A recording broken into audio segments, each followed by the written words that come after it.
खबर हम आपको जनपद कासगंज के गंडोनवारा सहावर मार्केट की दिखा रहे हैं। ये सहावर जो सबीना कॉम्प्लेक्स है, इसके पास में जो दोनों साइडों से जो नाला बना हुआ है, उस नाले की खबर एकेटी न्यूज़ आपको दिखाने जा रहा है।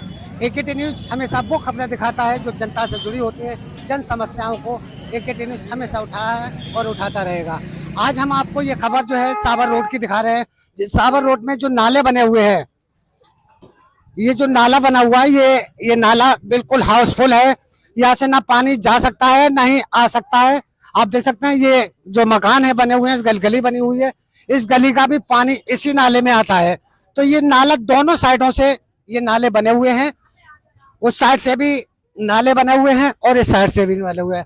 ताज्जुब वाली ये बात है, लगभग जो है ये लगभग 5-6 सालों से ये नाला बना हुआ है और आज तक इस नाले की सफाई नहीं हुई।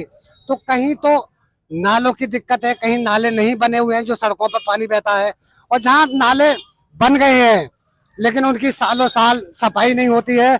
इस नाले की बदकिस्मती ये है कि ये नाला जिस तारीख से बना हुआ है, लगभग 2020 से, ये 2020 में ये नाला बना हुआ था। तो ये यहाँ पूरी तरीके से ये नाले को पार दिया गया है। यहाँ से लगभग जो है दोनों साइड अगर नापे तो लगभग 1 किलोमीटर दूरी में ये नाला बना हुआ है। तो ये नाला दोनों साइडों से बना हुआ है और दोनों साइडों की लंबाई अगर नापे लगभग 1 किलोमीटर बढ़ती है। लेकिन इसकी जिम्मेदारी नहीं तो पीडब्ल्यूडी ले रहा है कि ये हमारा नाला है, नहीं ग्राम पंचायत ले रही है ये हमारा नाला है। आखिर जो है ये नाला किस विभाग का है? कहीं ऐसा तो नहीं किसी अमेरिका का नाला हो, अमेरिका से लोग आए यहाँ साफ करने के लिए? क्यों नहीं जिम्मेदारी अपनी निभा रहे हैं? पीडब्ल्यूडी वाले भी नहीं कह रहे हैं कि ये नाला हमारा नहीं है और ग्राम पंचायत भी कह रही है ये नाला हमारा नहीं है। आखिर ये नाला है किसका? इस नाले की बदकिस्मती है कि ये नाले में पूरी तरीके से ये भरा हुआ है। मैं आपको दिखाऊं लोगों को दिक्कतें क्या क्या है। अपने कैमरे, ये नाला जो है पूरा पटा हुआ है, ऊपर से बंद है। और यहाँ आप यह दिखाऊं, यहाँ तस्वीरों में ये देखिएगा, ये जो सड़कों पर आप जो रोड पे पानी देख रहे हैं ये उसी नाले का है, क्योंकि नाले में जगह नहीं है ये पानी को संभाले, ये सड़कों पर ही पानी बहता है ये जो नाला। और ये इस पर जो आप देख रहे हैं ये जो लेंटर पड़े हुए हैं, इसको पूरी तरीके से लेंटर को बंद कर दिया गया है। ये दोनों साइडों से इस पर लेंटर पड़े हुए हैं, इस दोनों साइडों से पूरी तरीके से ये नाले बंद हैं।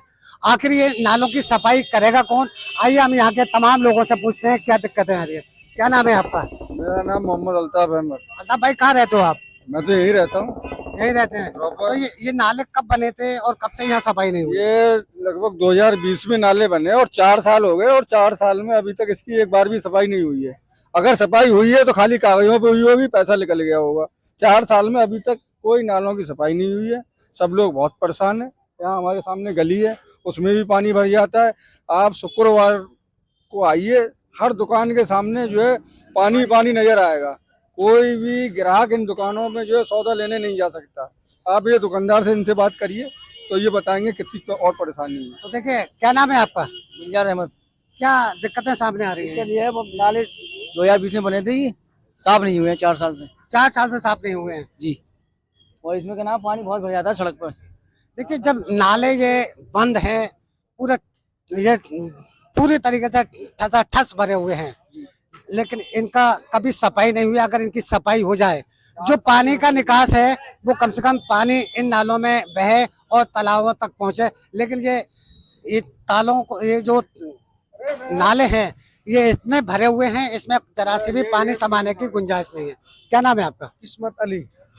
क्या आपकी तो बहुत बड़ी बदकिस्मती है। किस्मत अली नाम तो है आपका, लेकिन बदकिस्मती है कि ये नाले आपके साथ कब से नहीं हो रहे हैं? बहुत 4 साल हो गई, लगभग 4 साल है। 20 साल से 2020 में बना हुआ है और अभी तक एक भी बार सफाई नहीं हुई है। इसकी पानी की कारण बहुत दिक्कत है दुकानदारी करने में। तो देखिए, आप दुकान के आगे देख सकते हैं, बंदे लगा रहे हैं फिर भी पानी रुक नहीं रहा है। तो आपने ये सब पूरी तरीके से बंद कर दिए हैं, कहीं निकालने के लिए तो जगह छोड़ी नहीं है। सब पूरी दोनों साइडों से नाले बंद हैं। हाँ, बिल्कुल बंद नहीं है। पानी निकलता है, रोड पे आ जाता है, गाड़ियां गिरती हैं, कीचकांद हो जाती है रोड पे। कुछ दिन पहले एक व्यक्ति की पैर भी टूट गया था। तो देखिए, यहाँ छोटी छोटी ये समस्याएं, कोई ज़्यादा बड़ी समस्या नहीं है। अगर इन नालों की सफाई हो जाए तो जो दिक्कत का सामना यहाँ की जनता कर रही है वो दिक्कतें दूर हो जाएं, क्योंकि हर साल बरसात से पहले सरकार नालों की सफाई के लिए, तालाबों की सफाई के लिए करोड़ों रुपया देती है, क्योंकि नालों की सफाई हो जाए। लेकिन यहाँ क्या कागजों पर इस नाले की सफाई 4 साल से हो रही है। तो क्या नाम है कलीम भाई? कलीम। कलीम भाई, कब से ये दिक्कतों का सामना हो रहा है? काफी टाइम हो गया जब से ये नाले बने हैं, तब तक कोई सफाई नहीं हुई है। गंदगी हर टाइम रहती है, पानी हर टाइम भरा रहता है, और अभी तो कम है, यानी 1-2 दिन के बाद देखो पानी फुल हो जाएगा। आखिर ये नाले बनवाए किसने थे? कि जब से ये तो नहीं पता, क्योंकि यहाँ कोई झांकने नहीं आता, ना पता है प्रधान का, ना पता किसी और का। जब से ये बने हैं, रोड बने, जब से बने हुए हैं, अब तक जो है ना कोई सफाई, कई एक बार कह भी चुके हैं, वीडियो बना के डाल चुके हैं, मगर कोई मतलब आता नहीं है, कोई नहीं है। कोई सुनवाई नहीं होती है। देखिए, ये दिक्कतों का सामना काफी लोग यहाँ का झेल रहे हैं। मेरे साथ में है समाजवादी पार्टी के राष्ट्रीय प्रवक्ता, और यहाँ जो जन समस्या है पूरे क्षेत्र में, पूरे जनपद में लगातार जो है जन समस्याओं को उठाते हैं। लेकिन मैं अब्दुल हफीज गांधी साहब से ये कहूँगा कि आप जिस जगह पर रहते हैं, ये सबसे बड़ी जन समस्या है, इस जन समस्या को आपने क्यों नहीं उठाया? और ये नाले पूरी तरीके से बंद हैं। देखिए, मैं आपको बता दूं, हम गंजडवाड़ा में सावर अड्डे पे खड़े हुए हैं। सड़क के दोनों तरफ पीडब्ल्यूडी ने 4 साल पहले ये नाले बनाए थे, क्योंकि ये सड़क जब आरसीसी की बन रही थी तभी ये नाले बनाए थे। ये हाईवे जो रोड बन रहा था, हाईवे जो रोड, वर्ल्ड बैंक की जो पीडब्ल्यूडी की शाखा है, जिसका ऑफिस है अलीगढ़ के अंदर, तो उन्होंने ये रोड बनाया था। और इन्होंने क्या किया कि नाले तो बनाए, लेकिन नालों को पाट दिया, लेंटर से पाट दिया, सफाई करने की व्यवस्था नहीं है। और इसमें क्या किया कि इसकी साइड में छेद है गोल गोल, ताकि जो बरसात का पानी है इनके अंदर जाए गोल के माध्यम से। जो गोल गोल यहाँ पर छेद बने हुए हैं, वो हर हाईवे पे बने होते हैं। हर होने होते हैं। लेकिन अब नाला भर चुका है, इसके अंदर जो मिट्टी पहले थी, लेंटर डाल दिया, वो मिट्टी भी पड़ी हुई है, पॉलीथीन भी पड़े हुए हैं, सब कुछ, यानी कि बंद हो चुका है नाला। अब जब नाला उफन रहा है तो उन छेद जो बरसात का पानी जाने के लिए है, अब गंदा पानी उन छेदों से सड़कों पे आ रहा है, उल्टा हो रहा है यहाँ पर। लेकिन इसकी जिम्मेदारी कोई नहीं ले रहा है। जब भी हम पूछते हैं किसका रोड है, तो वो कहता है कि ये करेगा, वो करेगा। तो ये क्या रोड क्या विदेश में है क्या? ये कहाँ पर है? ये नाले जो है विदेश में तो है नहीं। तो शासन प्रशासन को चाहिए पहले तो क्लियर करें कि इसकी जिम्मेदारी किसकी है। कोई भारत में ऐसा कोई अधिकारी है या नहीं है जिसकी जिम्मेदारी है इसको साफ कराने की? तो मैं तो कहूंगा पहले उस अधिकारी को ढूंढा जाए, उस विभाग को ढूंढा जाए जो इसकी सफाई कराए। तो मैं जिला प्रशासन से कहूंगा कि आप सारे अधिकारियों को बुलाइए, जल निगम को बुलाइए, पीडब्ल्यूडी को बुलाइए, जो भी यहाँ पर और भी जो जिम्मेदार हो सकते हैं जनप्रतिनिधि, उनको बुलाइए और ये फैसला कराइए कि नालों की सफाई कौन कराएगा। यहाँ पर जो दुकानदार हैं दोनों तरफ बहुत ज्यादा परेशान हैं, उनकी दुकानदारी नहीं हो सकती है, पानी भर जाता है। ये मिठाई की दुकान है, इसके सामने गंदा पानी भरा हुआ है, इनका सामान कौन खरीदेगा? इसी तरह से फल की दुकानें लगी हुई हैं, चाय की दुकानें लगी हुई हैं, छोले भटूरे की दुकानें लगी हुई हैं। अगर गंदगी होगी तो कौन वहां से सामान खरीदेगा? आप मुझे बता दीजिए।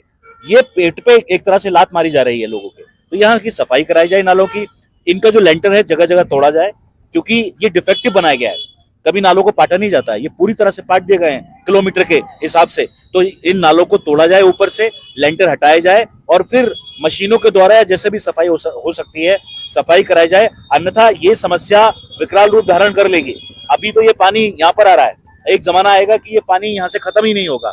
तो हम कहेंगे, चाहे वो जल निगम हो, चाहे पीडब्ल्यूडी हो या कोई और भी विभाग हो, अगर ये पता कर लें कि किसकी जिम्मेदारी है और उनको इस नाले की सफाई करानी चाहिए। जगह जगह से इस नाले का जो लेंटर है तोड़ा जाना चाहिए और मशीनों के द्वारा या जैसे भी वो सफाई कर सकते हैं सफाई की जानी चाहिए, क्योंकि यहाँ पर लोग गंदगी से और जल भराव से बहुत ज्यादा परेशान है। सफाई नालों के और तालाबों के लिए सरकार करोड़ों रुपए खर्च करती है। आखिर ये 4 साल से कागजों पे सफाई होती रही है क्या? देखिए, यही तो मेरा सवाल है। ये तो काम अधिकारियों का जवाब देना है कि या तो कागज पे पैसा खर्च हुआ है या हुआ ही नहीं है। तो हम तो जनता हैं साहब, हम तो यही पूछना चाहते हैं अधिकारियों से कि इसको साफ कौन करेगा। तो हमारी तो मांग ये है कि पहले फैसला कर लें साफ कौन करेगा, और जिसकी जिम्मेदारी है उस जिम्मेदारी का उसको निर्वाह करना चाहिए। इस मसले को लेकर हम पहले भी प्रशासन के पास गए थे, दोबारा से भी जाएंगे, और कासगंज के जो जिलाधिकारी हैं मेधा रूपम जी, हम उनसे भी मुलाकात करेंगे, क्योंकि यहाँ के दुकानदार बहुत ज्यादा परेशान हैं। उनकी रोजी रोटी का सवाल है, उनकी रोजी रोटी पे एक तरह से जो है ये खतरा पैदा हो रहा है। और ये शिकायत बहुत सारे, दोनों तरफ जो रोड है, इस तरफ भी और इस तरफ भी, हर किसी दुकानदार की शिकायत है। मैं समझता हूँ कि सरकार का काम सिर्फ टैक्स लेना नहीं है कि आप जीएसटी ले लें, आप ये टैक्स ले लें, वो टैक्स ले लें। सुविधाएं कौन देगा? क्या ये सरकार का काम नहीं है? सिर्फ आप टैक्स लेंगे, लेकिन टैक्स के एवज में क्या हमें सुविधाएं नहीं देंगे? तो पहले तो ये फैसला हो कि ये नाला किसका है, उसके बाद इस नाले की सफाई कराई जाए और इसका लेंटर बीच बीच में से तोड़ा जाए, क्योंकि पूरा लेंटर से ढक दिया गया है, बीच बीच में तोड़ के इसकी सफाई कराई जाए। अच्छा, गांधी जी आप बताइए, एक पार्टी से आप जुड़े हुए हैं, ये जो जनता जो है जिन प्रतिनिधियों को चुनती है, वोट देती है और वोट देकर जो है ये उम्मीद लगाती है कि हमारे क्षेत्र का विकास होगा, आखिर ये हमारे प्रतिनिधि जो है MP MLA जिला पंचायत सदस्य आखिर ये सोते क्यों रहते हैं, क्यों नहीं जागते हैं? बहुत सही सवाल है। देखिए, हर किसी को अपनी जिम्मेदारी का निर्वहन करना चाहिए, क्योंकि जब हम वोट मांगते हैं तो जनता से वादा करते हैं कि हम ये करेंगे वो करेंगे, तो चुनने के बाद वो वादे क्यों भूल जाते हैं? आपको वादे नहीं भूलना चाहिए, जितने भी हमारे जनप्रतिनिधि हैं उनको भी करना चाहिए, लेकिन जनप्रतिनिधियों के साथ साथ ये जिम्मेदारी शासन प्रशासन की भी है, क्योंकि सरकार में वो हैं, क्योंकि विपक्ष में अगर जो नेता होता है उसकी एक निधि आती है, उससे वो काम करा सकता है, लेकिन ये बहुत बड़ा काम है। लेकिन मैं यही रोकूंगा, मैं आपसे भी सवाल ये कर रहा हूँ क्योंकि यहाँ समाजवादी पार्टी का विधायक है, समाजवादी पार्टी का यहाँ सांसद है, क्योंकि आपके चेहरे पे भी लाखों लोगों ने वोट दिए हैं, आखिर जो है आपकी भी जिम्मेदारी बनती है, आखिर क्यों नहीं? क्योंकि वोट आपको भी दिया है, यहाँ की जनता ने वोट अब्दुल हाफिज गांधी के चेहरे पे भी दिया है, क्यों नहीं सुनते प्रतिनिधि? बहुत अच्छा सवाल है शकील भाई, और शायद इसीलिए मैं खड़ा हूँ अपनी जिम्मेदारी का निर्वहन करने के लिए। जगह जगह मैं सवाल उठाता हूँ, मैं अपनी पार्टी में भी बोलता हूँ, जो पार्टी के प्लेटफॉर्म है, आंतरिक जो इंटरनल प्लेटफॉर्म है, वहां पर भी मैं जनता की आवाज उठाता हूँ, बाहर भी आवाज उठाता हूँ। मैं खतरा मोल लेता हूँ, क्योंकि अगर आप किसी को सच्चाई का आईना दिखाएंगे तो आपसे दोस्ती नहीं करेगा। मैं अपनी पार्टी के अंदर और पार्टी के बाहर भी अधिकारियों से भी लड़ता हूँ, अपनी पार्टी के अंदर भी लोगों से लड़ता हूँ कि जो वादा आपने जनता से किया उसको आप निभाइए, क्यों नहीं निभाते हैं आप? तो देखिए, जो हमारे प्रतिनिधि जो चुने जाते हैं, ये जनता वोट देती है और यहाँ इसलिए देती है क्योंकि हमारे क्षेत्र का विकास हो। तो विकास तो मैंने आपको दिखाई दी, आप देख ही रहे हैं, ये साइड से हमारी जो तस्वीरें चल रही हैं, इस नाले की जो आप तस्वीर देख रहे हैं हमारी साइड से, वो पूरा बंद है ये नाला। लगातार जो है इस तरह की खबरें हम आपको दिखाते रहते हैं और इसी तरह की खबरों के लिए देखते रहिएगा AKT न्यूज़।